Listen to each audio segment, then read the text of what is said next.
بسم اللہ الرحمن الرحیم۔ معزز سامعین، السلام علیکم۔ آج ہم رمضان کے مہینے کی فیوز و برکات کی بات کرتے ہیں۔ اللہ تعالیٰ نے اپنی تمام مخلوقات میں انسان کو شرف و اکرام عطا فرمایا اور اس کی فطرت میں نیکی اور بدی کی خصوصیات رکھی اور اسے ان کو چننے کا اختیار عطا فرمایا۔ اب اگر انسان برائیوں سے اجتناب کرتے ہوئے نیکی کا راستہ اختیار کرتا ہے تو یہی وہ راستہ ہے جس پر چل کر وہ اپنے رب کا قرب حاصل کرتا ہے اور متقی و پرہیزگار کہلاتا ہے۔ اس مقصد کے حصول کے لیے اللہ تعالیٰ نے اپنے بندوں پر کچھ عبادتیں فرض کی ہیں، جن میں ایمان بالتوحید اور نماز کے بعد روزے کی فرضیت کا حکم آتا ہے۔ روزہ سن 2 ہجری میں فرض ہوا، جیسا کہ قرآن مجید میں ارشاد ہے۔ بسم اللہ الرحمن الرحیم۔ یا ایہا الذین آمنوا کتب علیکم الصیام کما کتب علی الذین من قبلکم لعلکم تتقون۔ اے ایمان والو، تم پر روزے فرض کیے گئے ہیں جس طرح تم سے پہلے لوگوں پر فرض کیے گئے تھے، تاکہ تم تقوی اختیار کرو۔ روزہ کی اہمیت بارے کچھ احادیث درج ذیل ہیں۔ ایک مرتبہ ایک صحابی نے اللہ کے رسول صلی اللہ علیہ وآلہ وسلم سے پوچھا، اے اللہ کے رسول، مجھے کسی ایسے عمل کا حکم دیجیے جس سے اللہ تعالیٰ مجھے نفع عطا فرمائے۔ اس پر نبی اکرم صلی اللہ علیہ وآلہ وسلم نے ارشاد فرمایا، علیک بالصوم فإنہ لا مثل لہ۔ روزہ رکھا کرو، اس کے مثل کوئی عمل نہیں ہے۔ رمضان کا مہینہ بلا شبہ برکتوں، رحمتوں، اللہ کی خوشنودی اور رضا کے حصول کا مہینہ ہے۔ اس مہینے میں ہر نیک عمل کا ثواب کئی گنا بڑھا دیا جاتا ہے، اور اس مہینے میں جب نیکی کی نیت سے روزہ رکھا جاتا ہے تو تمام گناہ معاف کر دیے جاتے ہیں۔ اس مہینے میں ایک نیکی فرض کے برابر اور ایک فرض 70 فرائض کے برابر اجر رکھتا ہے، اور اللہ تعالیٰ رمضان کے روزے بارے فرماتے ہیں، روزہ میرے لیے ہے اور میں ہی اس کا اجر دوں گا۔ مطلب روزہ کے اجر و ثواب کا حساب ممکن نہیں ہے، کیونکہ اللہ تعالیٰ کے فرمان کے مطابق میں خود فیصلہ کروں گا کہ کس کو کتنا اجر دوں۔ اس مہینے کی برکت سے شیاطین جکڑ لیے جاتے ہیں اور مومن کا رزق وسیع کر دیا جاتا ہے۔ اس مہینے میں ایک رات ہے جسے 1000 راتوں سے افضل قرار دیا گیا ہے، اور قرآن میں اس کا تذکرہ یوں ہوتا ہے۔ بسم اللہ الرحمن الرحیم۔ انا انزلناہ فی لیلۃ القدر وما ادراک ما لیلۃ القدر لیلۃ القدر خیر من الف شہر تنزل الملائکۃ والروح فیہا بإذن ربہم من کل امر سلام ہی حتی مطلع الفجر۔ بلا شبہ ہم نے قرآن کو شب قدر میں نازل کیا، اور آپ کو کچھ معلوم ہے کہ شب قدر کیسی چیز ہے؟ شب قدر 1000 مہینوں سے بہتر ہے۔ اس رات میں فرشتے اور روح اپنے رب کے حکم سے ہر معاملہ لے کر حاضر ہوتے ہیں۔ یہ رات سراسر سلامتی ہے، وہ یعنی اس کی خیر و برکت صبح طلوع فجر تک رہتی ہے۔ رمضان کا مہینہ صبر اور خیر خواہی کا مہینہ ہے۔ اس میں روزہ رکھنا تو باعث نجات ہے ہی، اس میں روزہ دار کے لیے سحری اور افطاری کا اہتمام کرنا بھی بہت اجر رکھتا ہے۔ روایات میں ہے کہ روزہ دار کو پیٹ بھر کے کھلانے پلانے والے کو اللہ تعالیٰ حوض کوثر سے ایسا سیراب کریں گے کہ جنت میں داخل ہونے تک پیاس نہیں لگے گی۔ رمضان میں روزے کے ساتھ ساتھ تراویح اور قیام اللیل کا اہتمام کرنا بھی بہت زیادہ اجر و ثواب کا حامل ہے۔ نماز تراویح صرف مسلمانوں کو عطا کی گئی۔ ہمارے نبی صلی اللہ علیہ وآلہ وسلم نے 3 دن تک یہ نماز باقاعدگی سے ادا کی، لیکن چوتھے دن تمام مسلمان نماز کے انتظار میں سحری تک بیٹھے رہے، مگر آپ صلی اللہ علیہ وآلہ وسلم تشریف نہیں لائے۔ سحری کے بعد آپ صلی اللہ علیہ وآلہ وسلم نماز کے لیے تشریف لائے اور فرمایا، میں نے تراویح کے لیے تمہارے ذوق کو دیکھا ہے اور مجھے محسوس ہوا کہ کہیں یہ نماز تم پر فرض نہ ہو جائے۔ گویا نماز تراویح سنت موقدہ ہے اور اپنے اجر میں بہت ہی وزنی عبادت ہے۔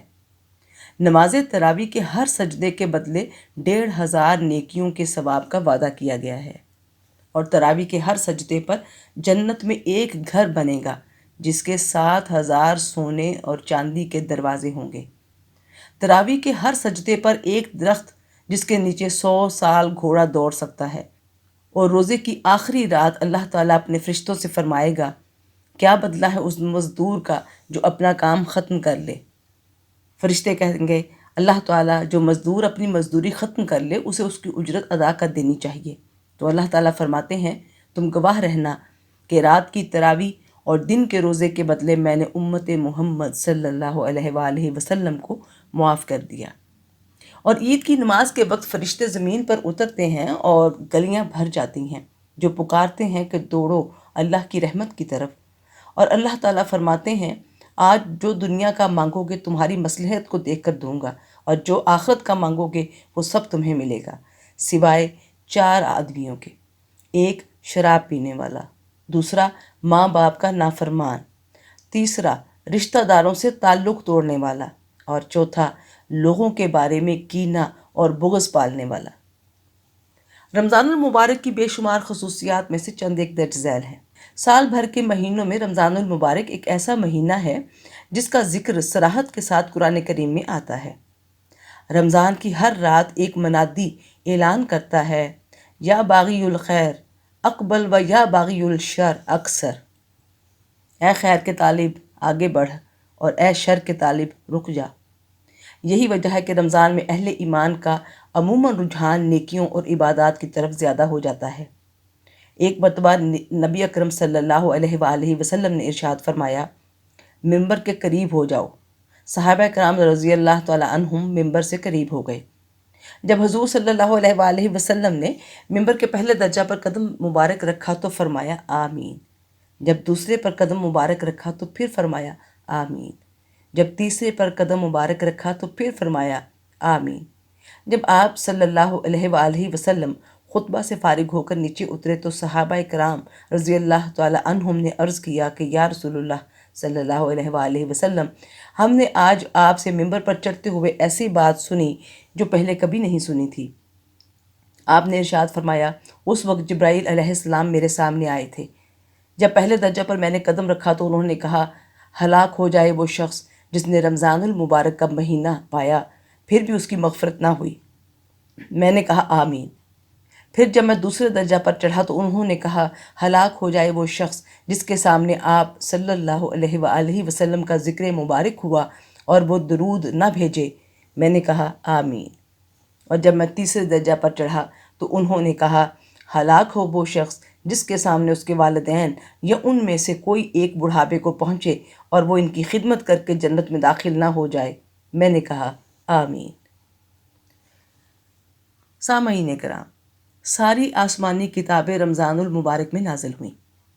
یکم رمضان کو حضرت ابراہیم علیہ السلام پر صحیفے نازل ہوئے، 2 رمضان کو حضرت موسیٰ علیہ السلام پر تورات نازل ہوئی، 6 رمضان کو داؤد علیہ السلام پر زبور نازل ہوئی، 12 اور بعض روایات کے مطابق 18 رمضان کو عیسیٰ علیہ السلام پر انجیل نازل ہوئی، اور روایات کے مطابق 21 رمضان المبارک کو نبی اکرم صلی اللہ علیہ وآلہ وسلم پر قرآن نازل ہوا، جیسا کہ ارشاد ربانی ہے بسم اللہ الرحمن الرحیم شہر رمضان الذی انزل فیہ القرآن ھدی للناس وبینات من الھدی والفرقان فمن شہد منکم الشہر فلیصمہ۔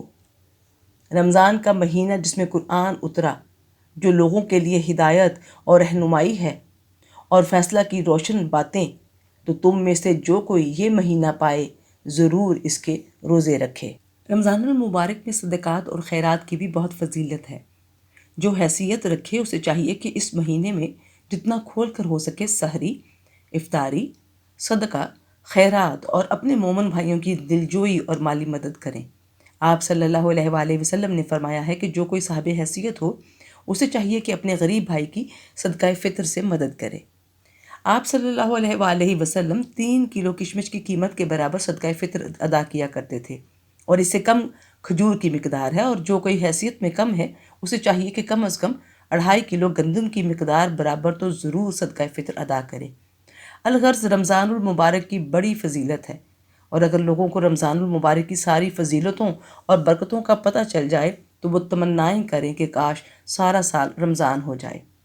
عزیز سامعین، رمضان المبارک ایک ایسا مہینہ ہے کہ اس میں ایک انسان کوشش کر کے اپنے سارے گناہ بخشوا سکتا ہے۔ جو شخص رمضان کے روزے رکھے اور یہ یقین کر کے رکھے کہ اللہ تعالیٰ کے تمام وعدے سچے ہیں اور وہ تمام اعمال حسنہ کا بہترین بدلہ عطا فرمائے گا، تو رسول اکرم صلی اللہ علیہ وآلہ وسلم کا ارشاد ہے، من قام رمضان ایمانا و احتسابا غفر له ما تقدم من ذنبه وما تأخر۔ جو شخص ایمان کے ساتھ اور ثواب کی امید رکھتے ہوئے رمضان میں قیام کرے گا، یعنی تراویح اور نوافل وغیرہ پڑھے گا، اس کے پچھلے اور اگلے سب صغیرہ گناہ معاف کر دیے جائیں گے۔